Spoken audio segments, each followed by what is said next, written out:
So I'm right here with Garrett at Rucker Farm and this gorgeous property. So what exactly is behind us? This is a part of the property that we utilize to make hay.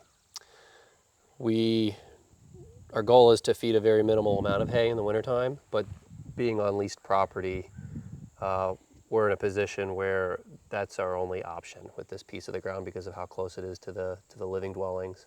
Because you mentioned this was 1,200 acres, and then how many, say for all of the hay that you're using currently? There's about 400 acres that For hay? Yeah, and this is the second cutting, and we're pleased with how it turned out. But one day maybe we can inch our way into having cows grazing it. So what's the process of actually growing hay? Because you said second cutting. Yeah, so depending upon the season and the quantity of rainfall that you get, you'll always usually get a first cutting in the spring. Late May, early June is pretty typical. And then you can get a second cutting if there's not a severe drought. And we're actually in a position this season where there's been quite a bit of rain, so there might even be a third cutting. But each one has a lower yield. But if the only thing you can do with it is harvest hay, then you got to get what you can, or it's just kind of underutilized ground. Yeah. Now, Christian, if you want to just show around too, this is cool where we're at, to where you've got some of the chicken tractors that he has, but then just also we're at the barn with all kinds of cool, I would say cool machinery and farming equipment that people probably have never really seen. Yeah. Where they are now is where they just recently moved to.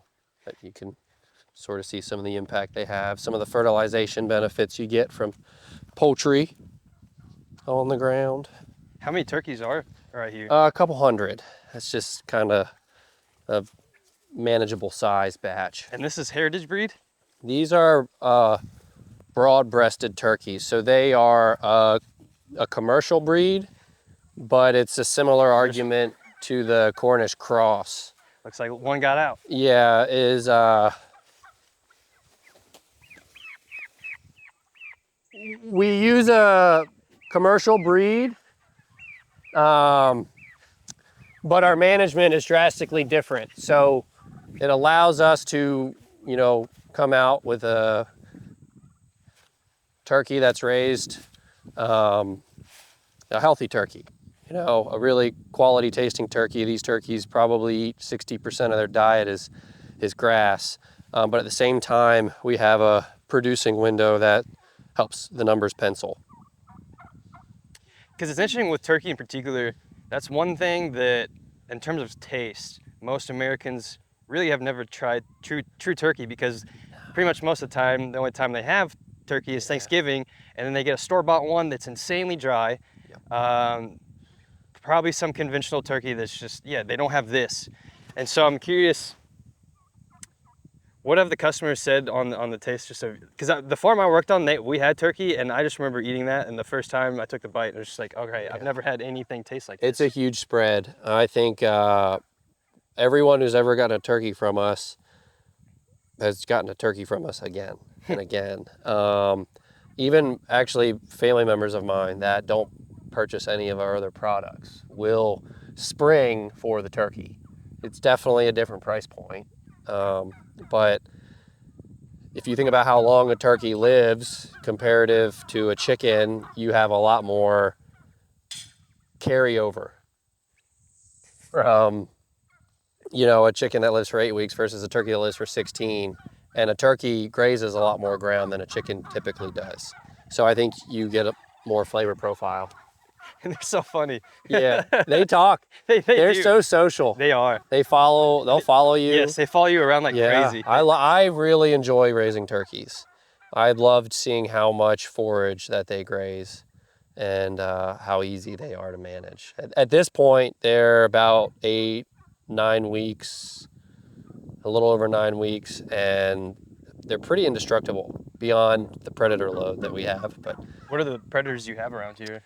All kinds. There are some serious birds of prey that don't bother these animals, but are just impressive to see. A lot of raccoons, a lot of groundhogs, coyotes. Some of the coyotes got pretty comfortable. They'd come out in the daylight while you're making hay right in front of the tractor. So this is electric netting, relatively close to the house. I turn on a radio at night, so it sounds like a talk show. Really? So, yeah, so it's like whatever predator is lurking nearby might think there's just people chit-chatting in the paddock. I've actually never heard that before. Yeah, well, ever since I started to, we've lost less. Really? But this is a newer property we're on, and there is like, it's definitely the predators were overrun. There were way less people and way more other living things. So we've had to combat that a little bit. And then how do you decide on, because you mentioned beforehand that was the previous paddock, how long Yeah. will they stay in here? 4 to 7 days. 4 or 7 days? Yeah, it just depends.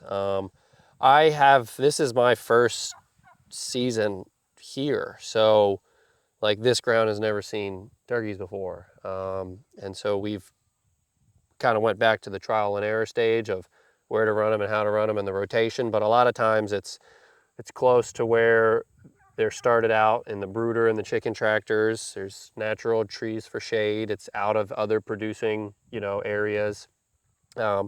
So just kind of close to the barns, following the clumps of trees, somewhere where I can have my wife and kids go and check on them. And then in terms of raising them, what might be, because it's just another bird, kind of like a chicken, but what might be some of the differences are there differences in managing turkeys? Then chickens? Yeah. Yeah. The length of time it takes to raise them, it's hot, just so you know. Yes. Okay. Thank you. I was like an inch. The social aspect's different. So turkeys do better when properly socialized. So like from day one, they really need to be shown what to do, like eat food, drink water. They like the color red. So like I have my 5-year-old like go into the brooder the first 7 days of their life and like 4 times a day and sit with them and talk with them and show them where the food is and show them where the water is. I turn on classical music because there's been studies that says that helps, socialize them. And the chickens, on the other hand, will just always kind of like run from you. And a chicken on day one knows food and knows water. That's one of the biggest differences is getting the turkey to 8 weeks of age is really hard to do.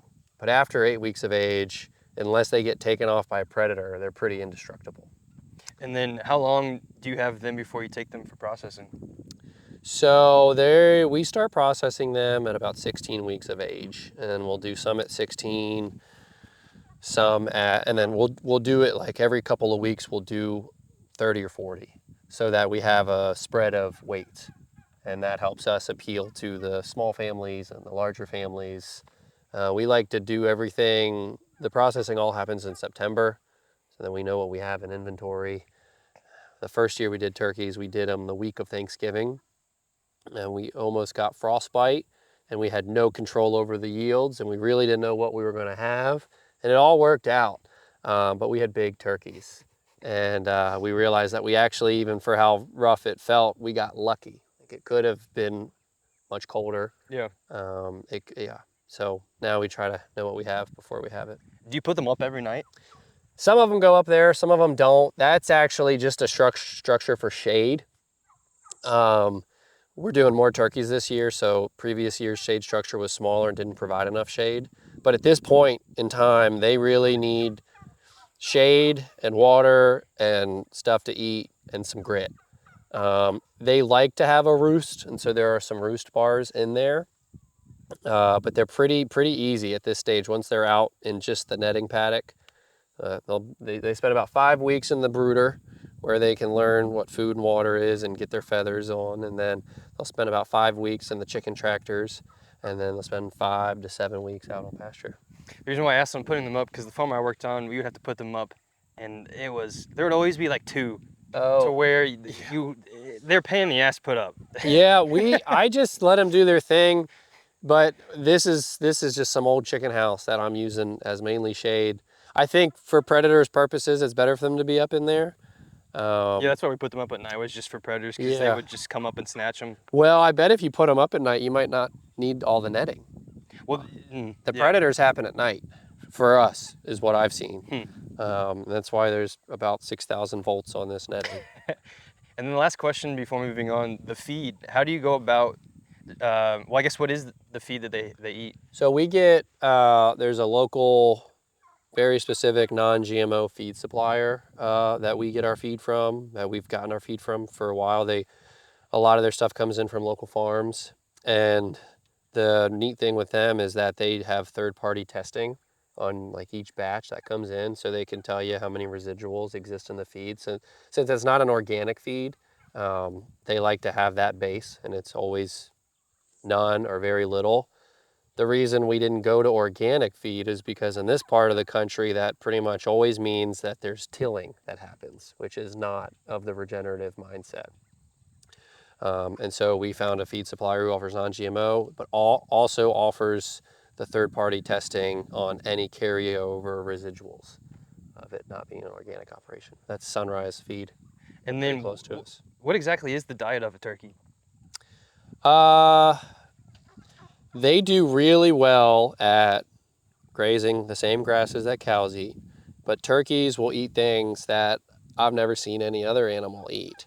They'll eat ragweed, they'll eat lamb quarter, they'll eat bindweed. So they'll like, as far as invasive control without having goats, turkeys are pretty good at it and a lot easier to manage. Yeah, I've just watching them, I see them clean the leaves off of stems that other animals won't.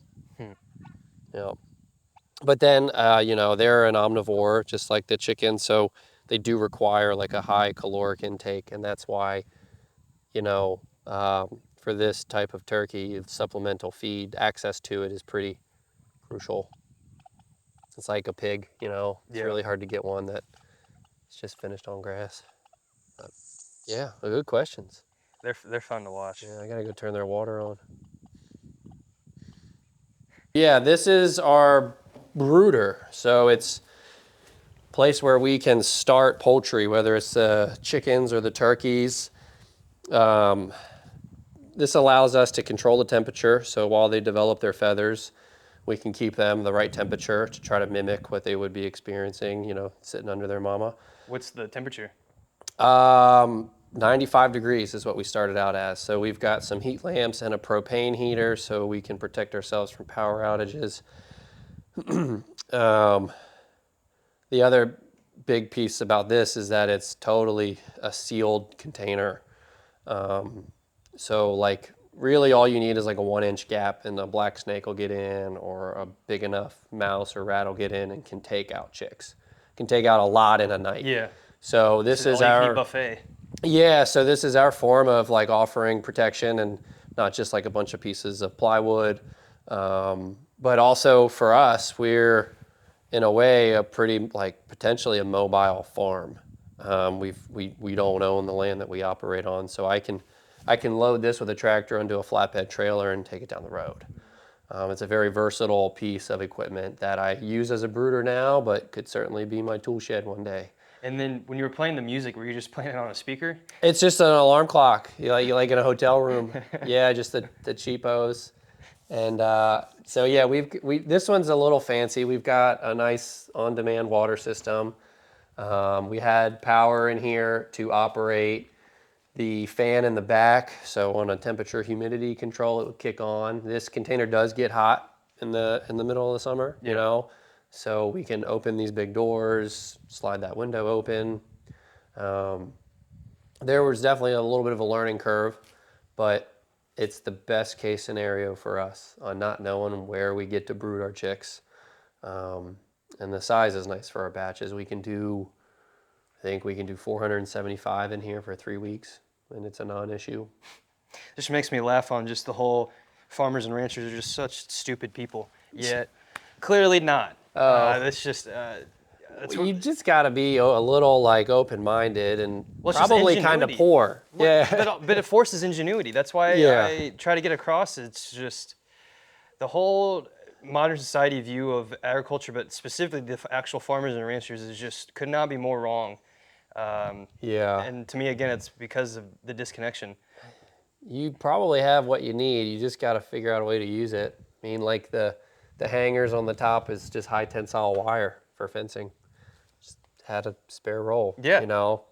It's easy to overthink. Yeah. But then you just do, and then you figure it out, and then now eventually years later, you're here and Yeah. you've got it really figured out. You should have seen my first brooders. They were rough. Oh yeah. You know, they were much small. They were never as big as I needed them to be. Kind of like our freezer. I just didn't know where we were headed, and I didn't kind of get the stuff I needed to grow as quick as we did. And so this is our third brooder in 5 years, you know, but this one will be the one that we kind of sit with. Yep. I don't want to raise any more than 475 at a time, unless I get someone to help me do it, and then they can get their own brooder and raise chickens on their own. But yeah. Yeah, this is cool. Yeah. Thank you for sharing. Oh yeah. All right, Bubba. Thanks for being patient.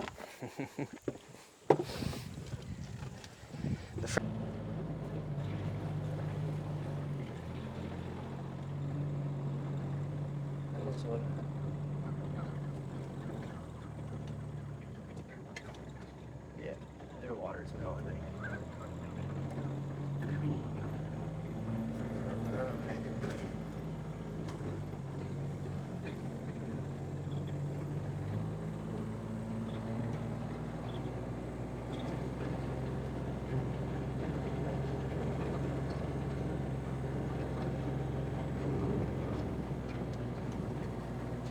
You should get a film of these buildings.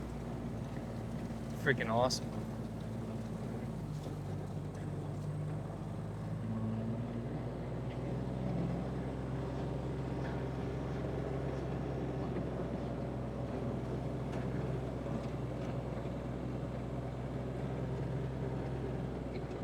This is kind of where the cow infrastructure starts. This is one of the first fields we get to. I think there's 36 fields. In Each total? are 12 to 20 acres. Each have their own water established. They're all but 2 or 3 strands of high tensile electrified wire. How's the water established with each field? It's buried, and it's underground line to like an automatic mirror fount drinker, usually a 4-hole or 6-hole. And that was really beneficial. A lot of that was possible through the soil and water funding that they have to exclude cattle from natural water sources. So specifically in Virginia, there's funding that if you agree to keep your animals out of natural water sources for a 10 or 15-year period, there's a certain amount of reimbursement for the cost of the fence and the cost of the water development. Yeah. Range. And is that the water station? That's the water station. What's cool is whatever fences used to be established got pushed over to one side of the tree line or the other. So it took, you know, I'll show you here in a second, but I can show you this drinker. So this makes a farmer's life really nice. But those blue balls, they, from a distance, show you that there's water in this because that's what's pushing them up into place. But it also keeps sunlight out, so you don't have any opportunity for there to be any algae growth. Occasionally you have to clean it out because the cows will bring stuff in. But the float valves in here, these are, I mean, I've seen some out in the field, you know, easily 20 years. Wow. So it's, you know, I mean, unless the power's out, this has water for them if you can see those blue balls up. So do the cows know that they just put their Yeah, face through this? Yep, yeah, it's like very instinctive. They make smaller ones and shorter ones for like sheep and goats. I've even had guardian dogs. No. I think they saw the cow do it and they were like, well, I'm thirsty. But there's no issue with dropping one of these in and the cows figuring it out. I wish I had I've never seen them not know it. But, I mean, there's only so much in the field. It's either a hot fence, grass, or this thing. Yeah. So they'll just mess with it a little bit until they figure it out. But it's not hard for a mama cow, you know? Yeah. Or even think about a small calf who's like hitting their head on the bag of its mama to get the milk to drop. It's way harder than it takes to push that down. Yeah. And then so you mentioned, so this is the field we're at right now is one of the paddocks, and you said that's usually what, 12 to? The ones we're working with are 12 to 20 acres. And then how many of these fields you mentioned that you had? There's a 36 official ones. And then there's one of these for each 36? Yeah, occasionally there's one that might split in between the fence line, but a lot of times they have their own. And the 12 to 20 acres and this one 6-hole drinker is very complementary to typically a group of cows of 125. Any more, and you'd probably need another one of these. Any more cows, you probably need to give them a little bit more room for their daily or 2-day moves. But the one 6-hole drinker, 12 to 20 acres and 125 cows is pretty complementary. And we usually have 2 mineral feeders out, and the next field over is where the cows are. I can show you that. Yeah, and I guess my last question then, were you here, was this already in place when you came here? Yeah, these Because are... I was just thinking, how in the world did this get just set up? That probably had to take a long time. No, so these were in place. So like what a system like this takes is it definitely takes a fencing company. Usually when you sign up for these soil and water contracts to exclude animals from natural water sources, occasionally the farmer will like take on the project and then receive the reimbursement. But at a project of like this scale, you have the money's available to hire a fencing crew, and they come in with an excavator, and they've got some guy just digging a trench to run water line all day, or several days. So I think there's probably about 1.5 miles of underground water line on this property. But what I was thinking of is just everything underground, connecting all of this. Yeah, it's crazy. But it's if you're like, I don't know, I can't recommend it if this is all out of pocket. But, you know, coming from someone who used to just haul hoses around, and I used to drag all that underground pipe, I used to just keep it on the surface, and it was very limiting in the winter. And then I'd have a lot of times have to roll up like 1,000-foot piece of, 3/4 inch water line, put it on my, it was very labor intensive. Very. And 3/4 inch would never be good for a group of cows this size. That's for pigs or chickens. So to do cows on a scale like, in Virginia, I really recommend looking at what it takes to get involved with the soil and water projects. Water is a tough aspect because we had to do the manual, just big tubs on a truck, and it was just on hills, and it's a lot of work. Well, a lactating mama cow will drink up to 40 gallons of water a day. So you have 125 of them out here. That's a ton of water, and they need it. It's crucial. I mean, your body functions poorly when it's dehydrated, and so will theirs. Like, that's actually a good way to go over there then. Yeah. I want to see. It's like 125 mamas that you got to keep happy. Sometimes it's hard to keep the mama at home happy.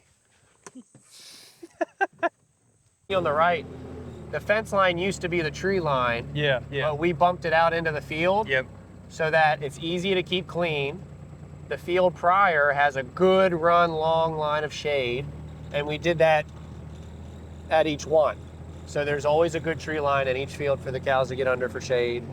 And then these are mamas. They're probably 15 to 25 days away from having babies. Really? Yeah, we're like getting into calving season. I got the tagger and the bag in the truck, and I got my little notebook.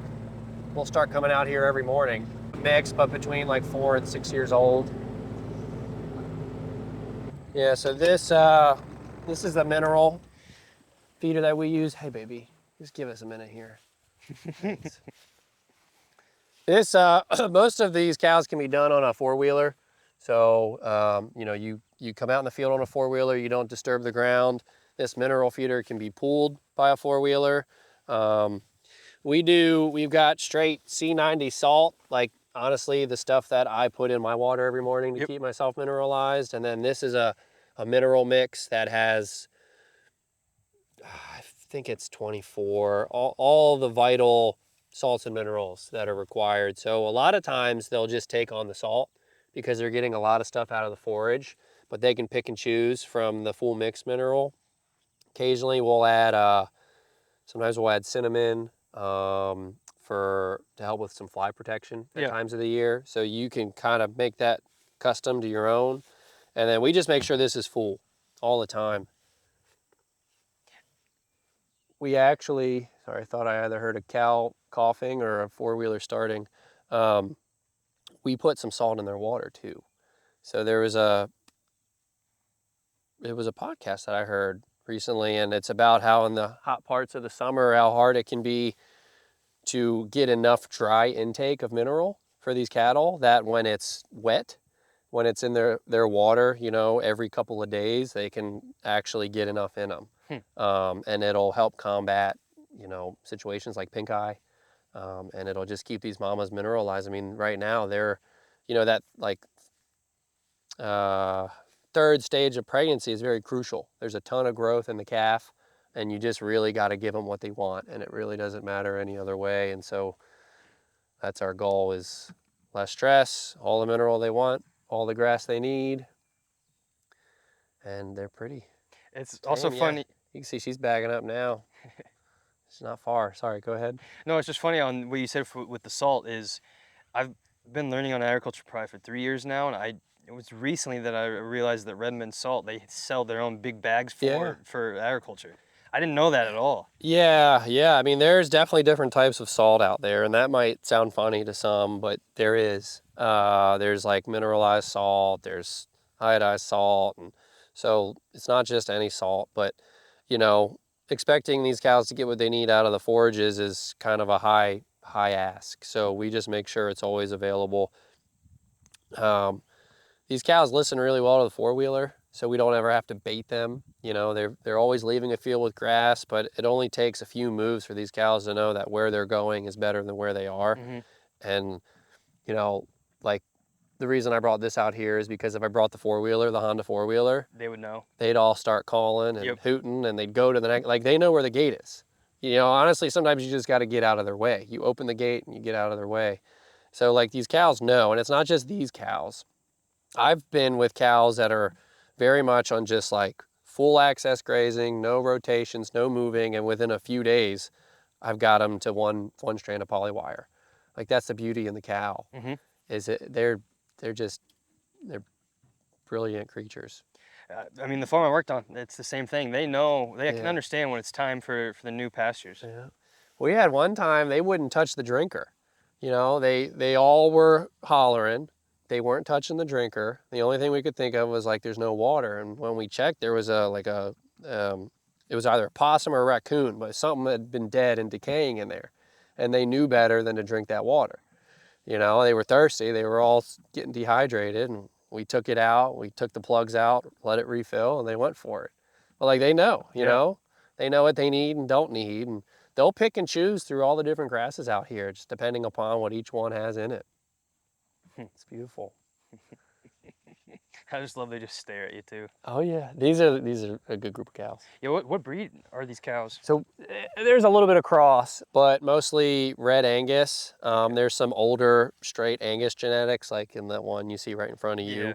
But slowly over the last 28 years, we've been transferring. Not me. I've been here for 6 months. But my goal is to help build this herd and help invest in it, and so. Red Angus is a little bit more suited for the Virginia heat and tend to have better mothering instincts. Nothing against Black Angus at all, but there are some perks to the Red Angus, and there's no difference in the quality of meat.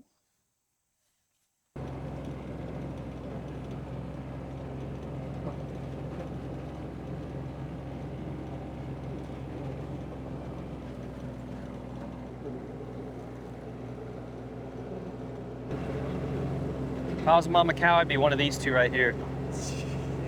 Enjoying the nice peace and serenity, the shade. Don't need to talk to anybody.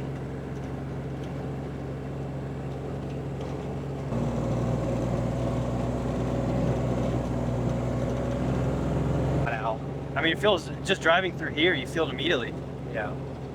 So this is another version of where the fence line got bumped. This was a fence line, and now it's like a big row of shade. And that's just like, there's certain times of the year where instead of managing the animals, you end up managing the shade, just so they don't sit in one place for too long.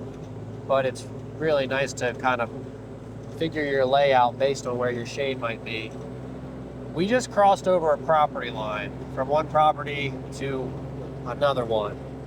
There's technically 3 leased properties that all join. With 3 different owners for each? Well, yeah, with 3 different owners, exactly. I mean, you can see that's a field that's been untouched for probably a couple months. Yeah. This is a field that animals just got taken off of. So it looks like there's a lot of grass, but it's really just all fescue. And that stuff's kind of going to be saved for the winter time. And hay is the most expensive form of feed for a cow, other than just taking the cows out to a field that has grass that's been saved. You know, so all the fescue that we're leaving behind is going to be able to be grazed in the winter, which will limit the amount of hay that we have to feed. Why is hay the most expensive? Well, so a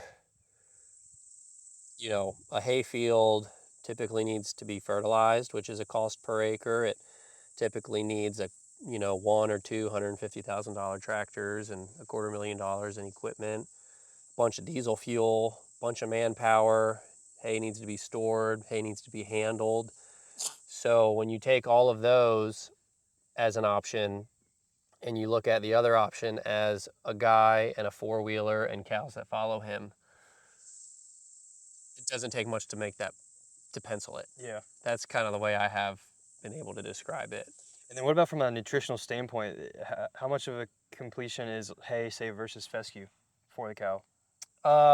So, hay, it's like pulling a berry off of a bush. It'll slowly start to lose value over time, even if it's kept in good condition. So the same with hay. After it's cut, even though it's wrapped and stored in a barn, it certainly won't have as much nutritional value as it would if the cows went into that field and grazed it.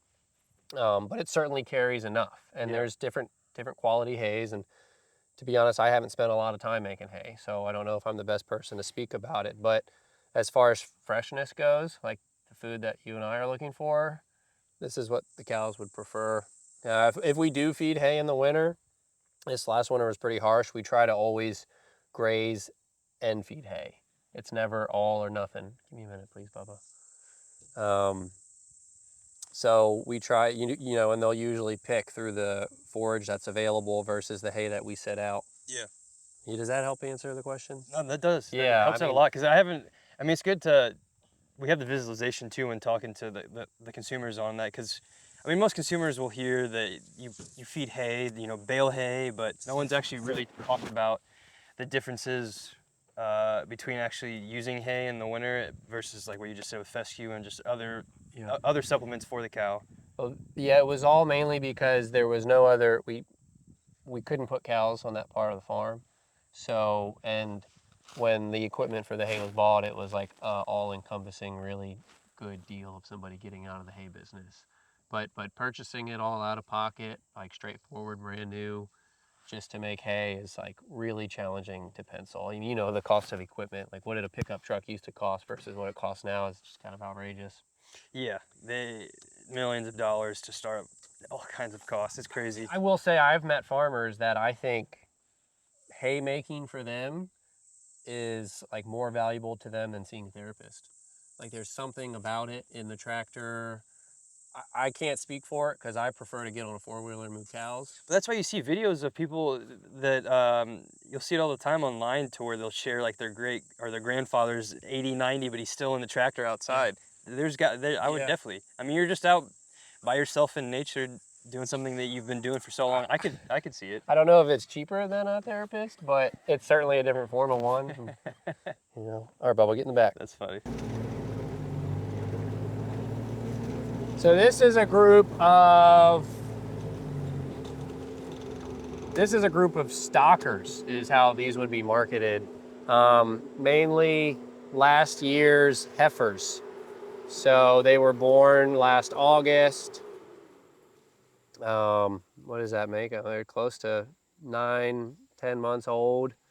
They're probably on average, 600 or 700 pounds. And actually this group is going to be headed to Canada. This whole entire head? Yeah. How many do you think are out here? Torin, can you give me some space just for a few more minutes? Give me some space, please. I would say... Thank you.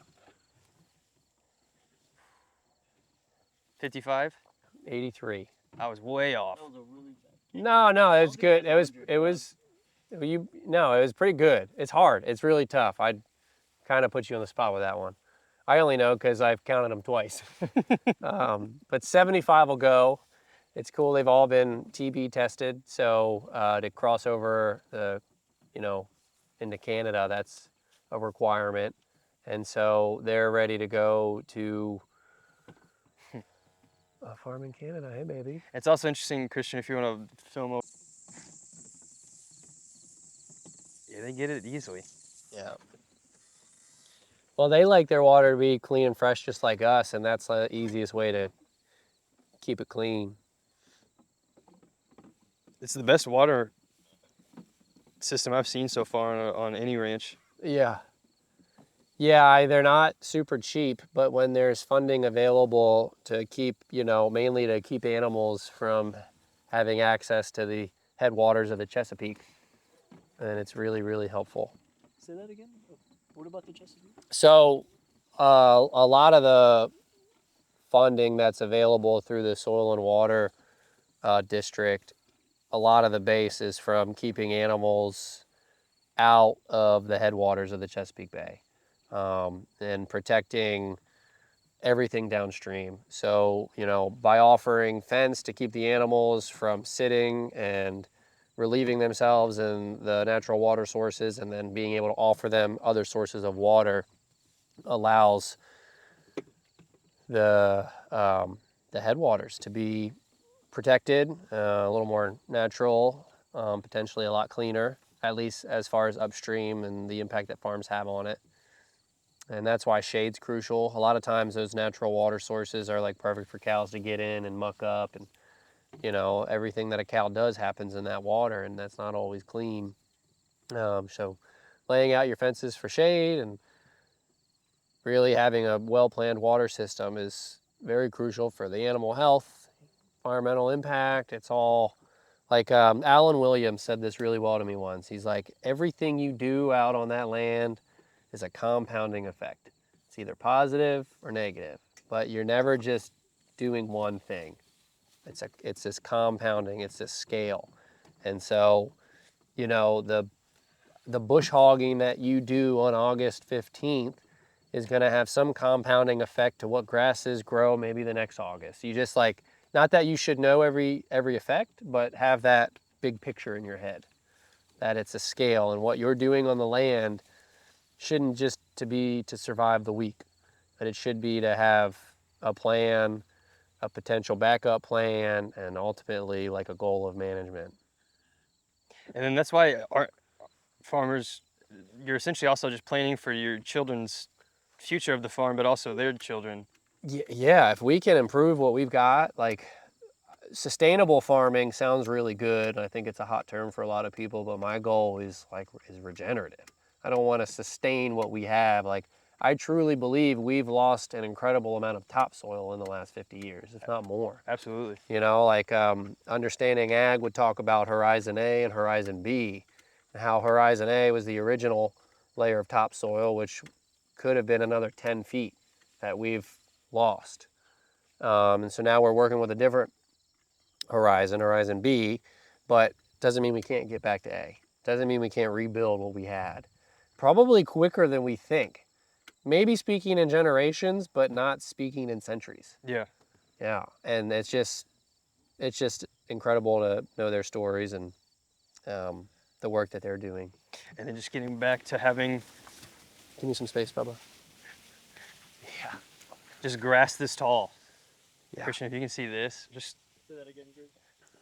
No, it's just cool as you were just talking on just regenerative and just getting back to grasses this tall. Because this is how it used to be in the 1800s. I remember just reading to how the horses, the grass, I mean, it's just like this. It just goes up to the horses, and that's what you would see everywhere.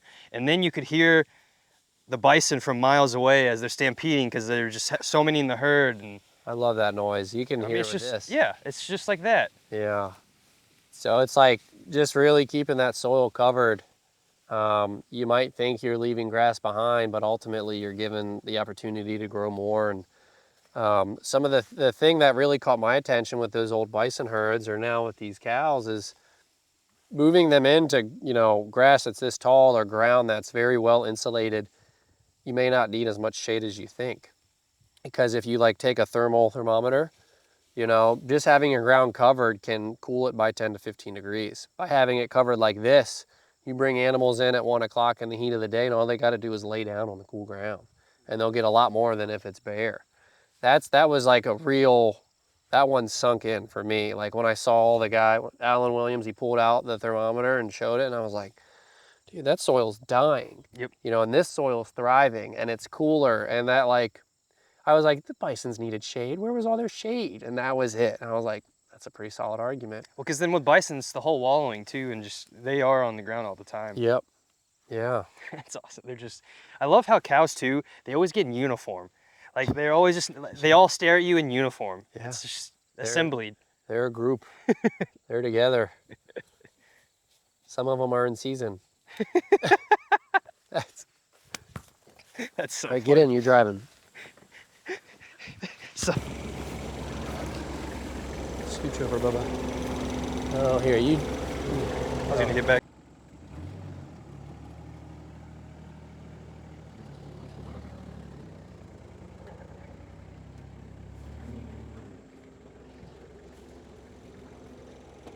Yeah.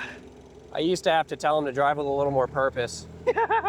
He was just really cautious, and I'm really thankful, but it's like, either you get us there or I'm gonna get us there.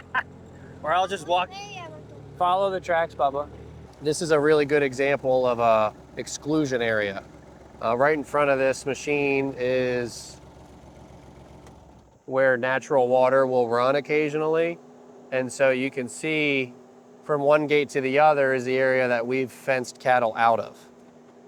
And that's what helps keep whatever water's downhill of us clean.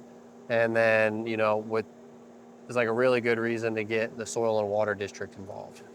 So this is a really good example, and you'll see either side is either, they have options. You can either fence out 10 feet from the water source, 50 feet from the water source, 100 feet from the water source, and at each stage they offer more of a reimbursement the further you are. So this is just a good picture of what one looks like. So of course the animals cross here, but they're never... They stay, they don't have to stay. Yep. Yeah. Yep. So yeah, this is the dam. You can slow down, Bubba. Whoa. Yep. So this is the dam to below Knolting Pond. So this, above that is a 9-acre pond. That's never more than about as deep as that dam is, if not less. But look at that. Easy peasy lemon squeezy. Barefoot farm kid.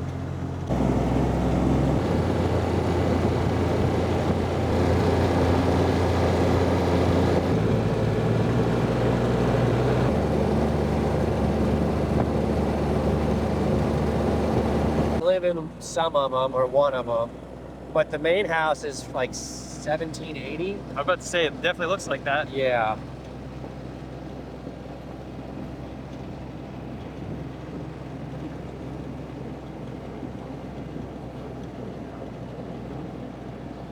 Yeah, so like 25 years ago, the guy that I'm working with was hired as the farm manager here.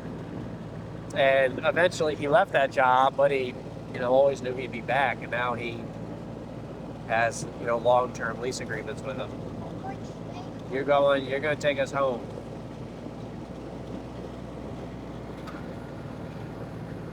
So whenever we're doing the tour, you mentioned, well, I first asked because I noticed all these chicken tractors, and I mean, that's what you started with. But Yeah. I noticed there weren't any chickens. And so how long ago I guess, yeah, explain where you're at now with the chickens, actually. So this season specifically, with the transition of the farm to a new location, we probably cut our chicken production down by half. That allows me to focus more on the beef side of things, but we're also at a point where I can have pretty large groups of chickens at a time. So I can, you know, this scale of efficiency, I guess is what it is, where I can really get a bunch in the freezer that'll last us for a short period of time. So there's only like a 30-day period where there's no living chicken on the farm, and that's mainly to put us in a position where we can have a family trip. We went to Lake Moomaw last week, and it gives me a little bit of a breather through the summer. And another thing with the broilers is the heat. So we last season, it was a really hot summer, and we experienced some loss due to heat. So another one of my goals was to try to avoid the hottest part of the year. And so that's where we're at chickens. Chickens are a really kind of crucial part of our operation. They're the quickest to produce for us from what we are currently producing. And what, there's a lot to them. There's a lot of steps, but once you dial those in, it's a really good addition to the farm. Up until this year, we were doing all the processing ourselves. Mainly my wife and I, and then a couple of really, really good quality family and friend members. And those weekends started to be the most stressful parts of our life. I think the one week we did 364 in a weekend. And like if I was ever going to test my marriage, that's how I was testing it. So this year we are working with a processor just an hour and a half south of us. It cost a real pretty penny, but it really alleviates a lot of stress, and it's really nice having the option to outsource it. So when do you plan to have more chickens coming in? Let's see, it'll be like the middle of this month, and then they'll be scheduled to be ready by the end of October, and that'll be it. Yeah, because that's one thing that I wanted to ask too is, as we were just driving around, 30 plus paddocks of 12 plus acres each, Yeah. How do you manage everything that you're doing? I know you said like your spreadsheet guy, are you doing that? Like because you just mentioned already the 2 dates that you have pretty much set for the chickens coming here and then processing. So chickens, I schedule in January. I try to get it on the calendar all year long, and if something crazy happens, we kind of usually follow through with it. Turkeys are pretty well scheduled because of Thanksgiving. The cattle are always on the farm, so their rotation is kind of always planned but ever changing. There's a typical rotation, but sometimes we will skip certain fields for certain reasons. What might be some of the reasons? So like maybe sometimes the grass is growing too quick and we can't keep up with it, so we'll skip a field and come back to it the next time. Or we'll maybe stay on a field a little longer so we can actually get it to be grazed down pretty good so the canopy can be opened up and we can grow some more clovers or some perennials, give that the option.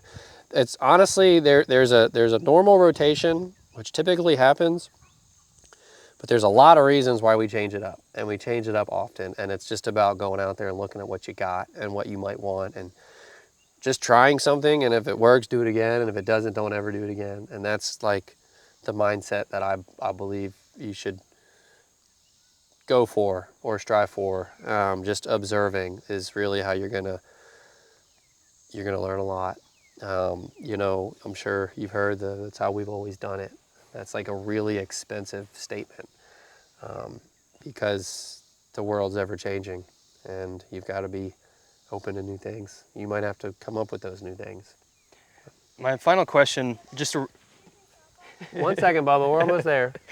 To just wrap up everything, just being a kid from Baltimore, now here, I don't know, just what's it like waking up every day out here for you?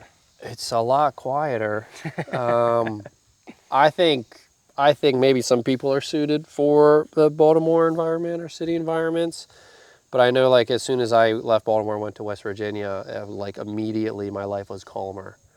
And like I personally wasn't so scatterbrained. There was a little bit more direction. There's a little bit more reflection.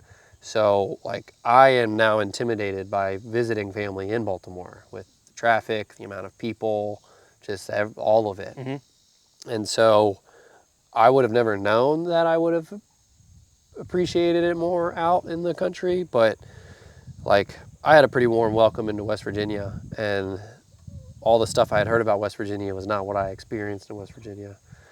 And it's definitely better suited for me, on a personal level.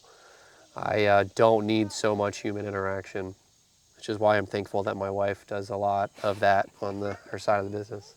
But that's also why we can end that too, to where I always tell people that there's some folks out there that might be in the actual city to where, they have a good paying job, but when they're not working, they're spending all their money to escape from the job that they hate, from the city that they might not like, or just the environment that they're at.